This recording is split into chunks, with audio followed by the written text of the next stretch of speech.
All right, everyone, we're going to go ahead and get started today. We may have a few attendees continue to trickle in, and we'll just let them pick up where we left off. I want to let everybody know that we are recording the video today, and so we'll be able to send out a recording for you if you'd like to review the information, and for anyone who was unable to attend the webinar, they'll be able to get that recording as well. We'll also have a monitored Q&A at the end of the session. Phil Barton is going to jump in and read off a list of questions that we will receive from you throughout the webinar.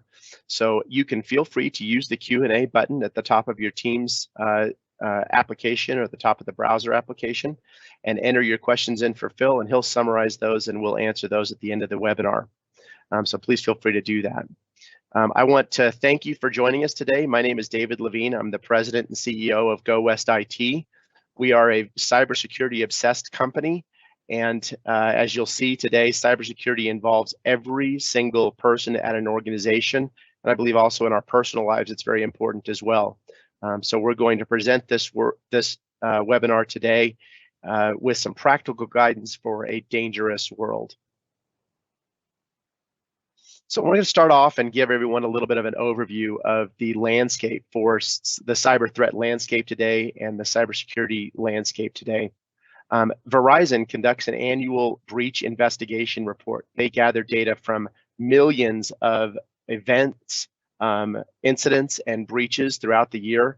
They analyze those to determine how the criminals acted, how they were able to gain access, what the incidents did to businesses, to individuals, and they summarize those in a very good report. I'm going to look at a few slides here. We don't need to concern ourselves with the detail. What I want to point out is that on this slide right here, we're seeing that social engineering is a very significant component of breaches in 2021. So this period extends into 2021, but includes some of 2020. And social engineering was a huge component of the breaches that we saw during that time frame. Social engineering is the art of hacking people. So this is not hacking firewalls, not hacking computer systems, not hacking applications. This is getting people to do something that would allow a criminal, a threat actor, into a system. Business email compromise, which is the act of a threat actor or criminal gaining access to someone's email. Generally, that happens by them phishing a username and password and then accessing someone's email through a web browser or another method. Business email compromise is ramping up dramatically from 2018 through 2020. And $30,000 was the average, or the median loss for a business email compromise during that time frame. So very significant amount of money. It is the single most common type of threat that we see at Go West IT. We deal with this at least on a monthly basis, oftentimes on a daily basis. We have a lot of monitoring systems that help us detect when a customer is experiencing something like this, and we see it happen on a very regular basis. So what I want you to take away from this slide is that there's been a dramatic increase in business email compromise. The same is true with ransomware. I'm sure this is no surprise to all of you on the phone today. Ransomware is increasing at a dramatic rate from 2018 to 2020. I think the primary driver for this is that it is a very profitable business for threat actors, for criminals. They're able to encrypt data or exfiltrate, take data off of a victim's computer, threaten to release that data or to destroy that data if they don't receive a payment, and many times the victims will pay the money. So it is a very successful type of attack for criminals. I'm sure you're aware of big events that have been in the news, and it continues to be successful for criminals, and therefore we continue to see a rise. 85%, this slide shows that 85% of breaches involved a human element. So while there might have been some form of malware used or some form of hacking, there is a huge percentage of breaches involve a human doing something that hopefully they would avoid doing, or even malicious. This would include malicious intent on the part of an employee letting a criminal into a company. So it is not enough anymore for IT departments or IT professionals to be the only ones who are responsible for protecting a network. or you can't just rely on your internet service provider at home to protect your network. You can't just rely on the antivirus that you run on your computer to protect your network. It involves humans being cognizant of the world that we live in and acting appropriately to protect themselves at this point. The last slide from the Verizon data breach report that we're going to look at is to show that financially motivated crimes, which are the bulk of crimes, were predominantly perpetrated by organized crime. So I'd like you to dispense with the idea or the notion of a criminal threat actor being a lone video game playing person sitting in their mother's basement, hacking away at individual victims day in, day out. Rather, what we're dealing with now is that organized crime is using cybercrime as effectively as any business that we work for today. In some cases, they are more effective. They have better automation. They have better process. They certainly have the money, the profit to drive investment in systems to improve their organization. And we are the targets of that effort. So just what I want you to take away from this is that we are faced with thwarting the efforts of organized crime.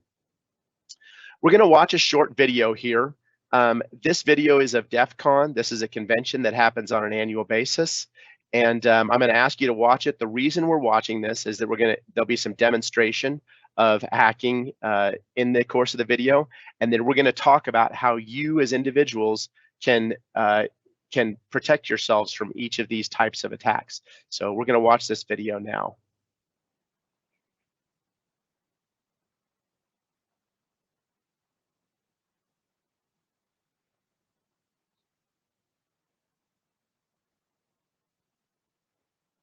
DEF CON is the biggest hacker convention of the year. It's a place where thousands of hackers come to hear talks, to demonstrate their newest hacks. It's actually a place that's so dangerous to be on the internet that they tell you to turn off the Wi-Fi and the Bluetooth on your phone, and they tell you not to use the ATMs too, because those could be hacked as well. Sure. Do you want to do a sample phishing call? What's phishing? Phishing is voice solicitation, and basically what you do is you use the phone to extract information or data points that can be used in a later attack. Let's do it. Who are you going to call? Maybe I'll call your cell phone provider Okay. and see if I can get them to give me your email address. I bet they're good. I bet they have my back. But yeah, go for it. I'm going to spoof from your number, so it's going to look like it's calling from you. Okay. Hi, I'm so sorry. Can you hear me okay? My baby, I'm sorry. my husband's like, we're about to apply for a loan and we just had a baby and he's like, get this done by today. So I'm so sorry. I can't call you back. I'm trying to log into our account for uses information and I can't remember what email address we used to log the account. The baby's crying and can you help me? Awesome. In just 30 seconds, @gmail.com? Jessica gets my personal email address. Now, if I needed to add our older daughter on our account so she could call in and make changes, how would I need to go about doing that? You would have to send me a secure PIN through a text message? Yeah, well, the thing is, I don't think I'll be able to receive a text message if I'm on the phone. Shh. Oh, I'm not on there either? So I thought when we got married, he added me to the account. Okay, Jessica uses my girlfriend's name and a fake social security number 5127 to set up her own personal access to my account. Wait, I'm sorry. So there's no password on my account right now? Can I set that up? She even gets the support person to change my password. Thank you so much for your help today. So she just basically blocked me out of my own account. I'll get her fed after this. All right, thank you. So they just gave you access to my entire cell phone account. You're gonna have to go on and change your password now because it's Jess, my name. And all it took was a crying baby and a phone call. Yes. I asked Dan Tentler, a well-known security researcher, to turn all of his firepower on me. I did get into quite a number of things that I found. So what were the first things you did? How did you start hacking me? I quickly found your Squarespace blog and had an idea. Basically what I did was created a bogus Squarespace site and sent an email to you, a phish asking you to go to this website, run the certificate installer. And I did it because I'm an idiot. So once you ran that, it gave me access to your computer and I created several fake pop-ups that looked like system pop-ups that would ask you for your credentials. You didn't even have to have my passwords. No, you gave them to me. I gave them to you. Yeah. So I stole your 1Password keychain. And 1Password is where I store all my other passwords. So effectively and your social security number and your Amex stuff and all your stock trading and bank information. I can send email to everyone in this room as you. I am you right now if I want it to be.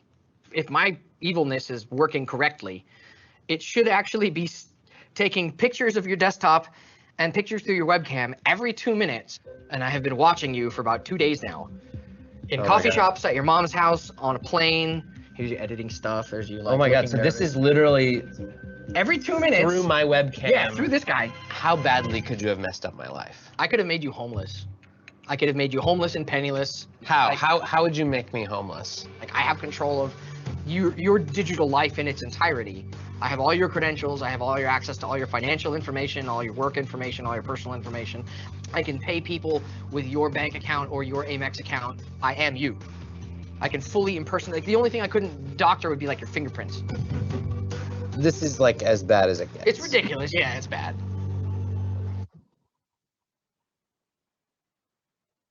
Okay, so thank you for watching that video. It can be a little scary sometimes to see how a criminal might attack an individual, either with a very simple phishing call like we saw in the first part of the video, and then it's even more scary sometimes when you see an attacker talk about some of the very sophisticated voodoo they can use in the form of malware to get access to systems. But we are going to make sure that that we protect ourselves from this. So in the attack, we saw a number of different attack vectors. In the video, we saw a number of different attack vectors. One of those was a vendor compromise. The cell phone carrier basically gave up information and gave a threat actor access to an account via a phishing call, a voice solicitation by a pretext caller. Pretext caller means just someone who has a story made up that they're going to use to entice the person on the other end of the phone to do something that they perhaps wouldn't normally do or shouldn't do. We also saw spear phishing. That's where Dan Tentler sent the email to Kevin Rouse saying, you need to do so. I know that you have a Squarespace site. You need to probably update the security on your site. Click on this link and we'll take care of that for you. That was a targeted phishing attack, and so we call that spear phishing. So he was focused on Kevin specifically. He researched a little bit about Kevin. He figured out a way to send Kevin an email that he would click on. He used Kevin Tentler used malware in that example, and the link that Kevin Rouse clicked on was malware, which gave him access to the computer. Once he got access to the computer, he used fake system messages and pop-ups to gather credentials, including the password for the password manager. And we're going to talk a little bit about password managers. Then the criminal was able to do some covert surveillance. There's always potential for blackmail when they're surveilling someone, but it can also be a method of just gathering up additional information about where they bank, what their habits are, when they might be out of town, when they're away from their computer, so that they might do something on their computer, all those sorts of things. Business email compromise is where the criminal took control of the individual's email. We talked about how prevalent that type of an attack is. And then any time that a criminal has access to a computer, there is the potential for a ransomware attack. They can encrypt the data on that computer and then send a ransom note saying, I've got all your data. I'm not going to release it to you until you pay something. So we're going to talk about how we can protect ourselves from these types of attacks.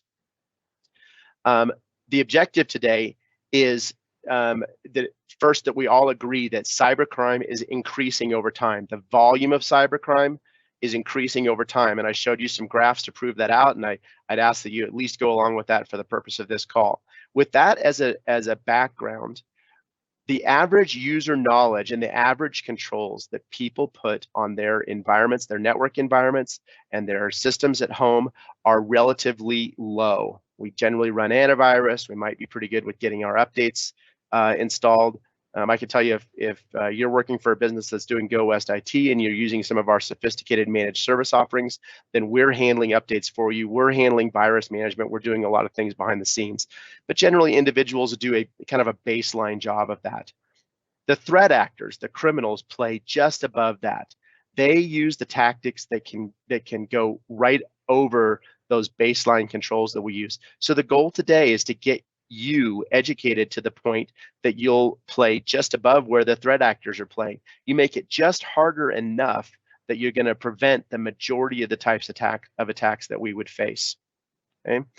There's a ton of things that can be implemented by a good corporate IT department or a good managed service provider to reduce risk. Very sophisticated applications and monitoring services and configurations that can be put in place. Go West IT does all of this. So depending on what level of service the person you're working for might be using from Go West IT, your company may already have some of these things in place.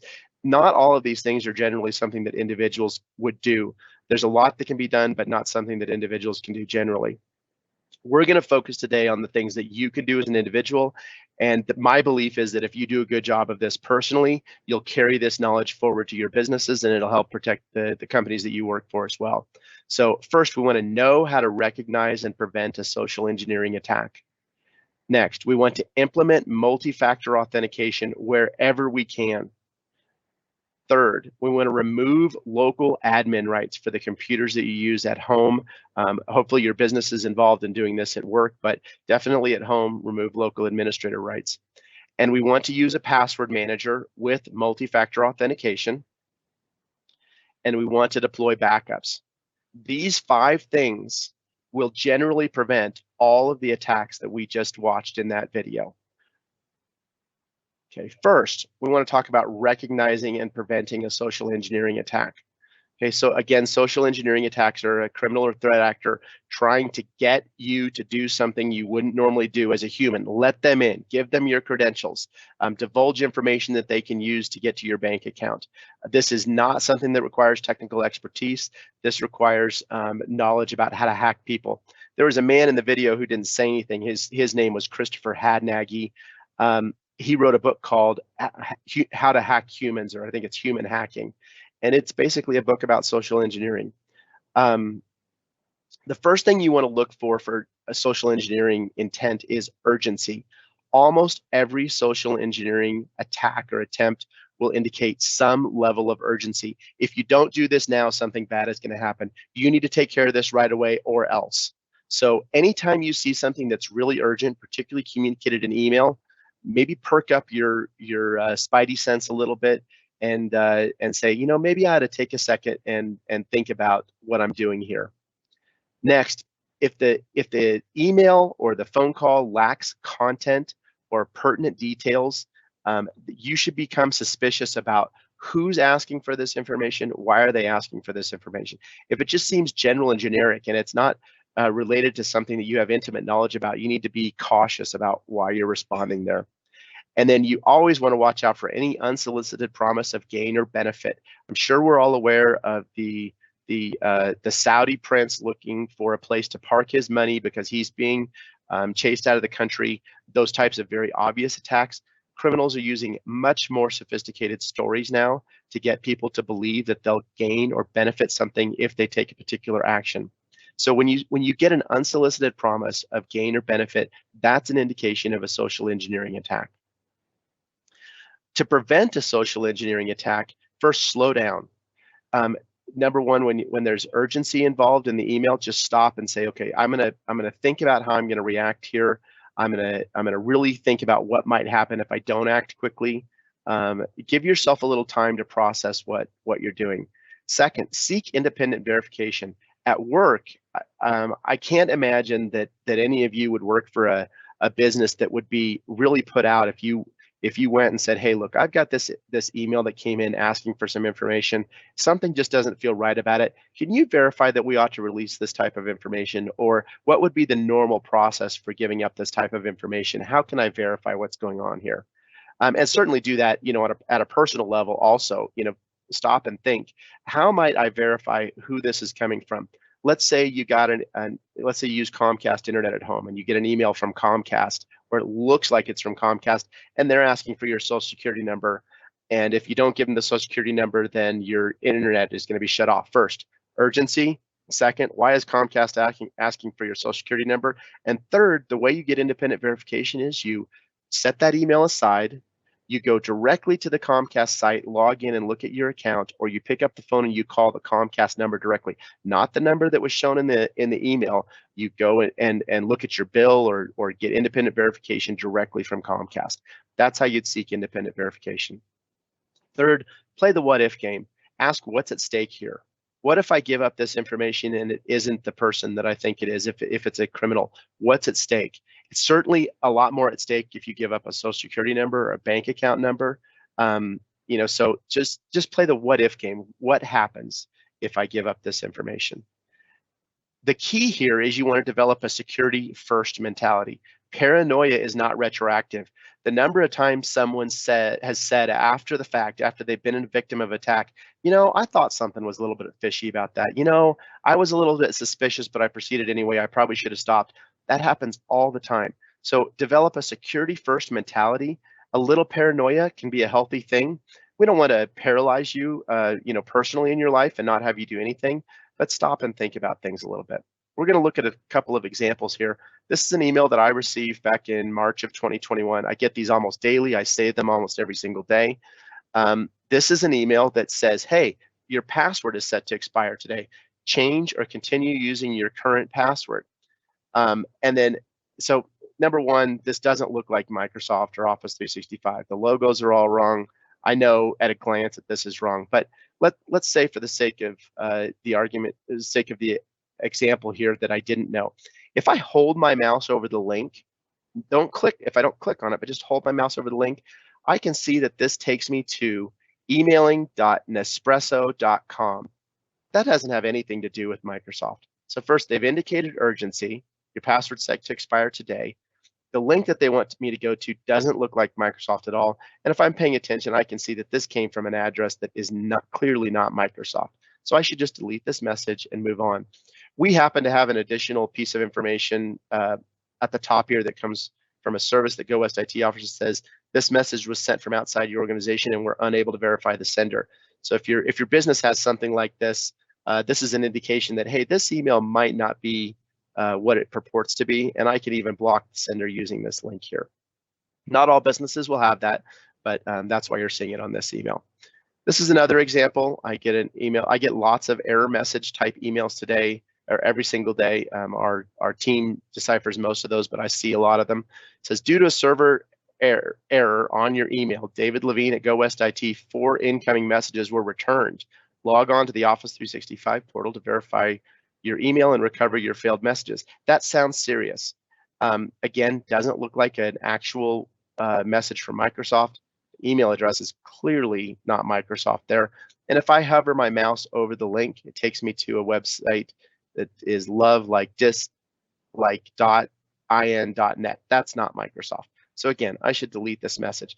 Those are some things that you can do very quickly to just take a glance at an email. And the key is to slow down, take a second, and pay attention to the details. You'll be able to pick up on these things. If you're not quite sure, that's when you seek independent verification. Let's talk a little bit about multi-factor authentication.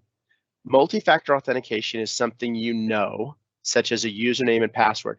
A username and a password is not 2 factors. That's 1 factor, that your username and your password. It's also something you have, like a token, a physical key, a mobile device, or an application on a mobile device. So it's 2 pieces of information. Best practices are to use a mobile application like Microsoft Authenticator, Google Authenticator, Authy, or Keeper to set up multi-factor authentication.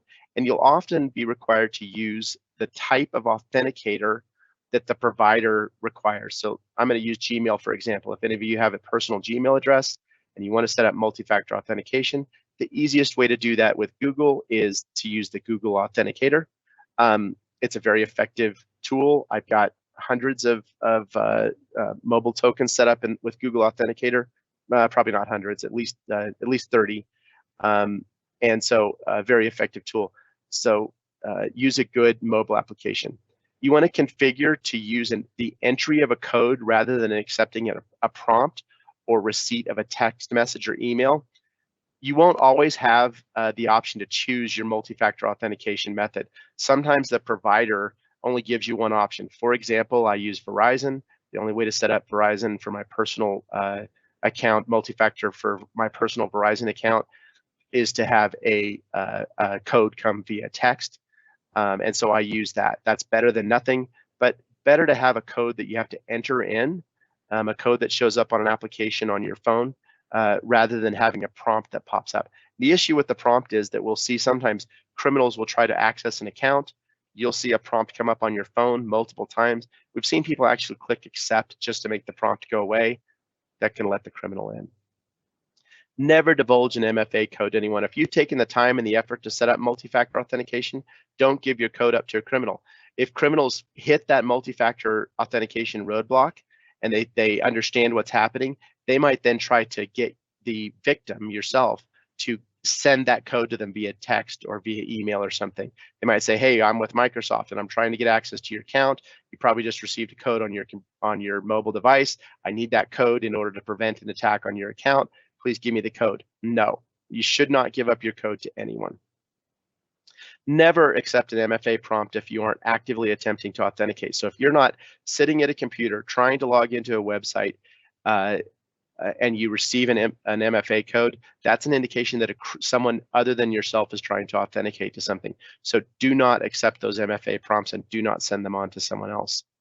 And next, or last, protect your mobile device by securing your carrier account and setting a PIN code or facial recognition on your device. You don't want to let a criminal get access to your cell phone carrier account, because that would potentially give them access to your multi-factor authentication. And we've absolutely seen cases where criminals will gain access to the carrier account even by paying off people at the carrier to let them have access. You obviously can't do a lot about that, but if you set up security on your Verizon account, your AT&T account, your T-Mobile account, make sure that account is secured. Your cell phone is the key to so much of your sensitive financial information anymore that it's very important to protect that. Okay, we're going to talk a little bit more about the anatomy of a phishing attack and talk about multi-factor authentication and how it helps prevent a phishing attack. So the anatomy of a phishing attack is that a criminal sends a victim an email, typically. Could be text, could be a phone call. In this example, we're going to use email. That's the most common. Criminal sends the victim an email. Email goes to a phishing website. This is a site that the criminal created. Okay, so this is not a legitimate website. And we saw in the phishing examples that I showed you that the links went somewhere other than where the email purported them to go. So the victim goes to the phishing website and enters in credentials. So they enter a username and password. The criminals are very good at making those sites look legitimate. They can make a website look like Microsoft 365. They can make a website look like Verizon. They can make a website look like Google. It's very easy for them to do that. The attacker collects the victim's credentials. Then the attacker goes to the legitimate website and uses the credentials to access that account. Might be a bank account website. Again, could be email. Could be lots of different things. Okay. If this is the example that we're gonna go through to talk about what happens if we've got multi-factor authentication. So same scenario, attacker sends an email, victim goes to a phishing website, divulges their credentials, threat actor, criminal uses those credentials to try to get to a website, then they're prompted for the multi-factor authentication code. So the victim sees, hey, I got a text message with an MFA code, or I got if I'm using the Google Authenticator app, I got a prompt that said, hey, I want your code. Or maybe the criminal's being prompted for the code and the victim doesn't even know it, but the criminal doesn't have the code, the PIN number to enter in at this point in time. And so they can't get access to the account. So even though the criminal got the credentials, the first factor, they don't have the second factor in the form of that 6-digit code, that PIN, that prompt, that text message, so they can't get into the site. That's why we use multi-factor authentication. Almost every legitimate and mainstream service that we use today has the ability for you to set up multi-factor authentication. If you can't figure that out by going to that website or looking for support articles on that site, maybe Google it or pick up the phone and call the provider, call Verizon, T-Mobile, you can't really call Google, but you can get Google support to show you how to set up multi-factor authentication. Definitely do it with your bank account. If you can't find simple instructions online how to do that, call your bank and ask for their help. Okay. Next, we're going to talk about removing local administrator rights. You do not need to be an administrator to conduct most of your daily tasks on your computer. And generally, malware needs admin rights to get installed to do a lot of damage. So if you remove local administrative rights from your computer, you can prevent a criminal from running malware on your computer, even if you happen to trip across it on a website or you happen to click on the wrong link. If you're not an administrator, that malware probably won't install properly. So the way you do that is you create a new unique admin account on your computer, make it a different username, something that you'll recognize and that you can use when you really need admin privileges. I recommend using whatever your username is, .admin or something like that. Next, log into your computer with the new admin credentials and demote your old user, your primary everyday user, to a standard user. Now log off, log back in as your primary user. You'll find that you'll be able to do most of the things you need to do day in, day out, and you do not need admin rights. And now you've just protected yourself from tripping across malware on a daily basis and having that run on your computer. You may, at some point in time, if you're trying to update some software and install some software, be prompted for admin credentials. No problem. At that point in time, type in your admin credentials and give the computer the authority it needs to install that, and then move on. The key is, if you see admin credentials pop up after you've clicked on a link in an email or something, that's an indication that a criminal is trying to install malware. You want to be very cautious there. Okay. Next, we're going to talk about password managers. Password managers are just an encrypted database where you can store your credentials. A lot of common password managers are Cybersecurity. Go West IT uses this extensively, both internally and for our customers. Dashlane, 1Password, LastPass, StickyPass, there's lots of them out there. They're just services that provide an encrypted place to store your credentials. You can access the credentials via web browser, browser plugin, or mobile app. It's incredibly important for your encryption. You have to have a password for your password vault. That encryption password needs to be long and complex. Trust me, you're capable of memorizing a long, complex password and using it when you need to. You can probably get a service to work where your facial ID will work. And if your facial ID doesn't work, then use that long, complex password. Always set up multi-factor authentication for your password manager. In the example that we saw in the video where the criminal stole the password manager key, if Kevin Rouse had multi-factor authentication set up, the criminal wouldn't have been able to get into his password vault, even though he stole the credential. Then next, I'd just advise you to submit to the password manager. Watch the little training video, let it do its work for you. It'll help you remember passwords and fill in passwords. It'll make your life a lot simpler moving forward. The key thing the password manager does is it lets you use strong, unique passwords for every single account. Using the same password across multiple accounts is incredibly dangerous, because if a criminal gets your password for one account, they will start trying to use that for any other account that you might use. So strong, unique passwords for every account is important. Password managers help you do that. Don't let browsers remember your passwords. You don't want to let your Chrome or Edge or Firefox browser remember your passwords. After you've gone to the work of acquiring a password manager, setting it up and using it, remove whatever old documentation you have from your devices. One of the first things criminals will do when they get into a computer is to go look for where you're storing your credentials. And if it's not in a secure password manager, they're gonna find it. They're gonna use those credentials, and you don't want to leave that old evidence lying out there. Might take a little time to get yourself educated on how to use a password manager. Absolutely worth it. In the long run, you'll be happy you did, and then share that information with family and friends. Next, backups. The only acceptable way to recover from a ransomware attack is to restore from backup. Backups must be stored separate from the source data. So the key error we'll see here, particularly with individuals, is to plug in a USB drive to a computer and back up to that USB drive. Unfortunately, in almost every single example, the criminals encrypt that USB backup drive as well. And so it does you absolutely no good in the event of a ransomware attack. A separate source, a separate location for the backups that's completely separate from your computer is important. Businesses really need to review all their data and determine what data must be backed up, and then determine the recovery time objective, which is how fast do they need to get back online, and the retention period, how far back in time might they need to jump if necessary. Individuals can do the same thing, but generally the choices are a little more simple for individuals. But businesses certainly need to do a thorough review of what needs to be backed up, how fast it should be recovered, and how long they need to retain it. For personal data, the best method is really with a cloud service like iDrive, Carbonite, Backblaze, or iMazing. They're taking copies of the data on your computer and saving it to a cloud service. You're going to make sure that that account is protected as well, strong, unique passwords for those accounts, but that's really the best way to accomplish this. Does it cost money? Yeah, it's a little bit of money, and it's a fraction of what a ransomware attack would cost. It's a fraction of the money you'd pay a forensic expert to try and put things back together after a ransomware attack. iCloud and OneDrive are great services, but those third parties may still need to be backed up. We're absolutely seeing evidence that criminals are encrypting data on computers that extends into OneDrive, and they can delete data in OneDrive if they get access to your Microsoft account or iCloud if they get access to your iCloud account. Ransomware mitigation.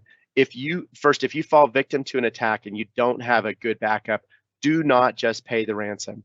At this point in time, you probably need incident response help to secure your data. First, just paying the ransom doesn't guarantee you're going to get the data back, and even if you do, there's a chance of being reinfected and the criminal trying to double dip. First, do you have cyber insurance? Most individuals don't, and I don't know that I'm seeing anyone recommend that at this point. But if you're working for a business and you experience a ransomware attack, cyber insurance plays an important role in recovering from ransomware at this point. They can bring ransomware negotiators into play. If you don't have cyber insurance, we can still help you engage with ransomware negotiators who know the threat actors, who know how to negotiate down the ransom. And then you may need a forensic investigator, and you may need restoration and remediation help. The last thing you want to do is restore all your data, find out that the criminal injected the ransomware right back in there, and they just re-encrypt your data. So first, avoid a ransomware attack by having a good backup. If you fall victim to one, stop and get some professional help. Go West IT would be a great place to start. Even if you're an individual, we wouldn't really get involved with restoring an individual or helping them with ransomware, but we can point you in the right direction and maybe get you some resources. So we're going to stop now and take some questions. I hope this has been beneficial. I'm going to see if Phil has seen anything come through in Q&A. You can see that Q also. No questions so far, so I guess we can give folks a couple of minutes here to type in any questions they might have. Does anyone, yeah, please go to the Q&A if you have any questions. Happy to field any questions you've got there.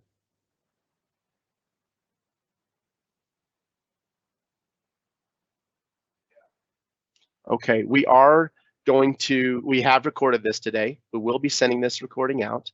We'll probably also conduct a similar webinar in the near future, and we'd be happy to have you share this information with friends and family. I hope it's been beneficial. If you have questions, please feel free to contact Go West IT.